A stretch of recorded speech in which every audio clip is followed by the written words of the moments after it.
Hello, praise the lord. రైతును మనం చూస్తే తను చాలా భారంతో దుఃఖంతో పంట వేస్తాడు. వన్ ఫైనల్ డే తను చాలా సంతోషంగా పంటను కోస్తాడు. దుఃఖమునకు ప్రతిగా ఆనంద తైలములు.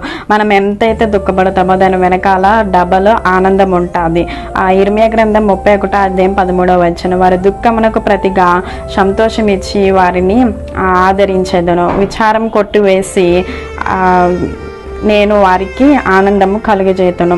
ఈ సమయంలో యేసు నీతో మాట్లాడుచున్నారు. ఎవరైతే దుఃఖపడుతున్నారో, ఎవరికి చెప్పుకోలేనంత దుఃఖము వాళ్ళ హృదయంలో వాళ్ళే నలగపోతుంటే నీ దుఃఖమును విచారణ అంతా కొట్టివేసి యేసు నిన్ను ఆదరించి నీకు సంతోషమును ఆనందమును ఇవ్వాలని ఇష్టపడుతున్నారు. వెంటనే నువ్వు ఎప్పుడైతే దుఃఖంతో ఉంటావో ఈ వాక్యం నీ మైండ్లో వెంటనే రావాలి. అదేంటంటే ఇర్మియా గ్రంథం 31 అధ్యాయం 13వ వచనం, వారి దుఃఖమునకు ప్రతిగా సంతోషం ఇచ్చి వారిని ఆదరించేదను. విచారం కొట్టివేసి నేను వారికి ఆనందము కలుగజేతను. ఆమేన్. Thank you.